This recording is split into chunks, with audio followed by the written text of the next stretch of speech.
ನಾನು ಕರೆದಿದ್ದು ನಿನ್ನೆಯಿಂದ ಜಯಂತ್ ಅವ್ರ ಫೋನ್ ಸ್ವಿಚ್ ಆಫ್ ಆಗಿದೆ ಅಂತ ಹೇಳೋದಕ್ಕೆ. ಅದನ್ನು ಫೋನಲ್ಲೇ ಹೇಳ್ಬೋದಾಗಿತ್ತಲ್ವಾ, ಇಲ್ಲಿ ತನಕ ಕರೆಸ್ಕೊಂಡು ಹೇಳ್ಬೇಕಾ?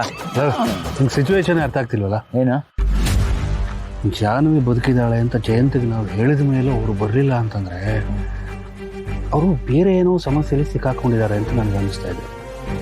ಅದಕ್ಕೆ ಅವ್ರನ್ನ ಹೋಗಿ ಕರ್ಕೊಂಬರೋಣ. ಅವ್ರು ಯಾವ ಸಮಸ್ಯೆಲ್ಲೂ ಸಿಕ್ಕಾಕೊಂಡ್ರಲ್ಲಪ್ಪ. ನೀನು ಒಳ್ಳೆ ಮೊದಲೇ ಬಿಸ್ನೆಸ್ ಮ್ಯಾನು, ಇವತ್ತು ಈ ಊರಲ್ಲಿ ಇರ್ತಾರೆ, ನಾಳೆ ಬೇರೆ ಊರಲ್ಲಿ ಇರ್ತಾರೆ, ಹಾಗೆ ಎಲ್ಲೋ ಹೋಗಿರ್ತಾರೆ. ಅಲ್ಲ, ನಿನ್ನ ವಿಷಯ ತಿಳಿಸಿದೆಯಲ್ಲ, ಅವ್ರು ಬರ್ತಾರೆ ಬಿಡು ವಾಪಸ್ ಬಂದಮೇಲೆ, ಯಾಕೆ ಯೋಚನೆ ಮಾಡ್ತೀಯಾ? ಏನು ಅಷ್ಟು ಈಸಿಯಾಗಿ ಮಾತಾಡ್ತಿದ್ಯಾ? ಈ ಸೀರಿಯಸ್ನೆಸ್ ಅರ್ಥ ಆಗ್ತಿಲ್ವಲ್ಲ ನಿನಗೆ?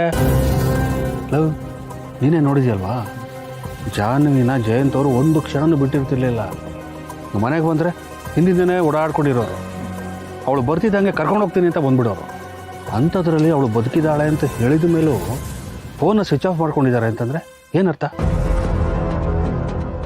ಈಗ ಅವ್ರನ್ನ ಕರ್ಕೊಂಡು ನಾವು ಮನೆಗೆ ಹೋಗಿಲ್ಲ ಅಂತಂದರೆ ಇದ್ದಾಳಲ್ಲಪ್ಪ ನಿಮ್ಮ ಮತ್ತಿಗೆ ವೀಣಾ, ನನ್ನ ಜೀವ ಹಿಂಡ್ತಾಳೆ.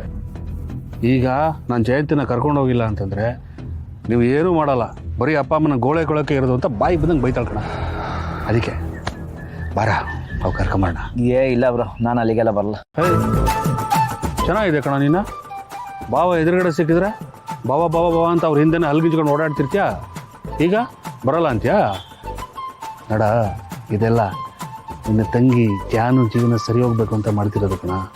ಇದು ನಮ್ಮಿಬ್ರು ಕರ್ತವ್ಯ ಅಲ್ವೇನಾ ಬ್ರೋ? ಹಾಂ, ನೀನು ಇಷ್ಟೊಂದೆಲ್ಲ ಗೋಗರಿತಾ ಇದೆಯಾ ಅಂದರೆ ಏನೋ ಸ್ಕೆಚ್ ಹಾಕೊಂಡ್ಬಂದ್ಯಾ ಕಣ. ಅಲ್ಲ, ಯಾಕೆ ಹೇಳ್ತೀನಿ ಅಂದರೆ, ಒಂದು ನಯಾ ಪೈಸಾ ಲಾಭ ಇಲ್ದಿರ ನೀನು ಯಾವುದಕ್ಕೂ ಕೈ ಹಾಕೋಣಲ್ಲ. ಪ್ರಾಕ್ಟಿಕಲ್ ಆಗಿ ಹೇಳ್ತಾ ಇದ್ದೀನಿ ಅಲ್ವಾ? ಹೇಳಿ, ಏನು ಪ್ಲ್ಯಾನು?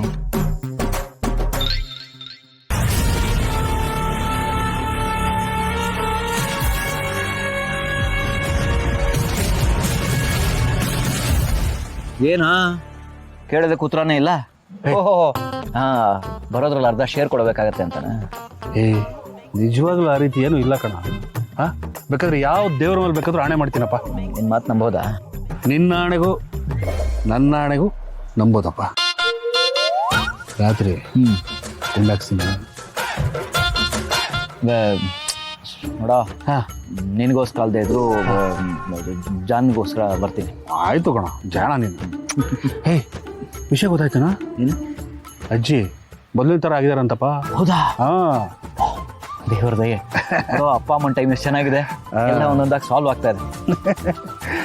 ಸರಿ, ಲೇಟ್ ಆಯ್ತು, ಬಾ ಹೋಣ. ನಡಿ. ಸ್ಕೂಟರ್ ಬೇಡಪ್ಪ, ಅಷ್ಟು ದೂರ ಯಾವ ನೋಡಿಸ, ಬಸ್ಸಲ್ಲಿ ಹೋಗೋಣ. ಸುಮ್ಮನೆ ರಗಳೆ ಬಸ್ಸ ಕರ್ಕೊಂಡು ಹೋಗ್ತೀನಿ ಬರ. ಅಜ್ಜಿ, ಮನೆ ಎಲ್ಲ ಚೆನ್ನಾಗಿದೆ ಅಲ್ವಾ? ಏನೇ ಗಣಸುಬ್ಬಿ, ಮನೆ ತುಂಬಾ ಚೆನ್ನಾಗಿ ಕಟ್ಸಿದ್ಯಾ. ಅಜ್ಜಿ, ನಾನ್ ಕಟ್ಸಿದ್ದೆಲ್ಲ ಈ ಮನೆನ ನಿಮ್ಮ ಮೊಮ್ಮಗ ಕಟ್ಸಿದ್ದು. ತುಂಬಾ ಚೆನ್ನಾಗಿದೆ ಕಡೆ. ಸರಿ ಬಿಡಿ, ಅವ್ರಿಗೆ ಹೇಳ್ತೀನಿ. ಅತ್ತೆ, ಬೆಂಕಿ ಚೆಲ್ವಿ ಬರ್ಲಿಲ್ವಾ? ಇಲ್ಲ, ಅವರೇನೋ ದೇವಸ್ಥಾನದಲ್ಲಿ ಕೆಲಸ ಇದೆ, ನೀವು ಹೋಗಿರಿ, ಆಮೇಲೆ ಬರ್ತೀವಿ ಅಂದ್ರು. ನಾನು ಭಾವನಾ ಫೋನ್ ಮಾಡಿದ್ದೆ, ಇನ್ನೇನು ಬಂದ್ಬಿಡ್ತಾರೆ ಅವರು. ಅದಕ್ಕೆ ಮನೆ ಎಲ್ಲ ನಿಜವಾಗ್ಲೂ ತುಂಬಾ ಚೆನ್ನಾಗಿದೆ. ಅಯ್ಯೋ, ಅದ್ರ ಕತೆ ಯಾಕೆ ಹೇಳ್ತೀಯ ನೀನು? ನೀನು ಹೋದ್ಮೇಲೆ ಇಲ್ಲಿ ತುಂಬಾ ಏನೇನೋ ನಡೆದು ಹೋಯ್ತು. ಅದನ್ನೆಲ್ಲ ನಾನೀಗ ಹೇಳಕ್ ಕೂತ್ರೆ ರಾಮಾಯಣ ಮಹಾಭಾರತ ಎಲ್ಲನೂ ಅದ್ರ ಮುಂದೆ ಸಣ್ಣ ಅನ್ಸ್ಬಿಡುತ್ತೆ.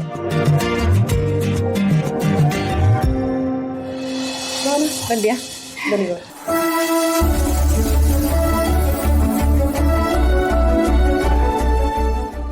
ಅದಕ್ಕೆ ಸಂತೋಣ ಕಾಣಿಸ್ತಿಲ್ಲ. ಅವರು ಜಯಂತ್ ಅವ್ರನ್ನ ಕರ್ಕೊಂಬರಕ್ ಹೋಗಿದ್ದಾರೆ. ಪರವಾಗಿಲ್ವೇ, ಅಣ್ಣ ಹೋಗಿದ್ದಾನೆ ಅನ್ನೋದು ನಂಬಕ್ಕೆ ಆಗ್ತಿಲ್ಲ. ನಂಬಲೇಬೇಕು ಭಾವನಾ, ಸಮಯ ಎಲ್ಲ ಪಾಠನೂ ಕಲಿಸುತ್ತೆ. ಭಾವನಾ, ನಮ್ಮನೆಯವರು ನಿಮ್ಮ ಜೀವನದಲ್ಲಿ, ಅತ್ತೆ ಮಾವನ ಜೀವನದಲ್ಲಿ ಎಲ್ಲ ಏನೇನೋ ಮಾಡಿ ಎಲ್ರಿಗೂ ತುಂಬ ನೋವು ಕೊಟ್ಬಿಟ್ರು.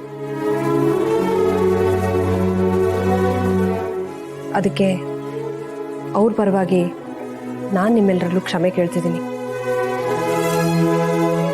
ದಯವಿಟ್ಟು ನೀವೆಲ್ಲರೂ ನನಗೋಸ್ಕರನಾದರೂ ನಮ್ಮನೆಯವ್ರನ್ನ ಕ್ಷಮಿಸ್ಬೇಕು.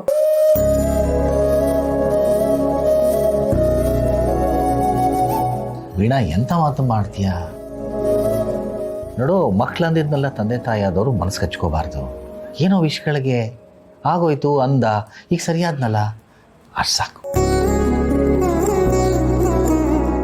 ಹೌದು ವೀಣಾ, ಅವನೇನೋ ಮಾಡ್ದ ಅಂತ ನಾವು ಹಠ ಮಾಡೋಕ್ಕಾಗತ್ತಾ? ಇಷ್ಟಕ್ಕೂ ನಮ್ಮ ಸಂತು ಏನೇ ಮಾಡಿದ್ರು ತನ್ನ ಸಂಸಾರಕ್ಕೋಸ್ಕರ ಮಾಡಿದ್ದಾನೆ. ಬೇರೆ ಯಾರಾದ್ರೂ ಆಗಿದ್ರೆ ದುಡ್ಡನ್ನೆಲ್ಲ ಹಾಳು ಮಾಡ್ಕೊಂಡ್ಬಿಡ್ತಿದ್ರು. ಆದ್ರೆ ನಮ್ಮ ಸಂತು ಇಷ್ಟು ಚೆನ್ನಾಗಿರೋ ಮನೇನ ಕಟ್ಸಿದ್ದಾನೆ ಅಂದಮೇಲೆ ನಮಗೆ ಖುಷಿ ಆಗದೆ ಇರುತ್ತಾ? ನೀವಿಬ್ರು ಹೀಗೆ ಮಾತಾಡ್ತೀರಲ್ಲ, ಇದೇ ನಿಮ್ಮಿಬ್ರು ದೊಡ್ಡ ಗುಣ. ನಿಮ್ಮ ಜಾಗದಲ್ಲಿ ಬೇರೆ ಯಾರೇ ಇದ್ದಿದ್ರು ಕತೆ ಬೇರೆನೇ ಆಗಿರೋದು. ಅದಕ್ಕೆ ಅಣ್ಣ ಹಾಗೆಲ್ಲ ಮಾಡಿದ್ರು ನೀವು ಮಾತ್ರ ಬದಲಾಗಿಲ್ಲ. ನಿಮ್ಮ ಮದುವೆ ಆಗಿ ಬಂದಾಗ ಹೇಗಿದ್ರು ಇವತ್ತಿನ ತನಕ ಹಾಗೆ ಇದ್ದೀರಾ. ಅಪ್ಪ ಅಮ್ಮನ ಎಷ್ಟು ಚೆನ್ನಾಗಿ ನೋಡ್ಕೋತೀರಾ. ಇದಕ್ಕಿಂತ ಇನ್ನೇನು ಬೇಕು ಹೇಳಿ?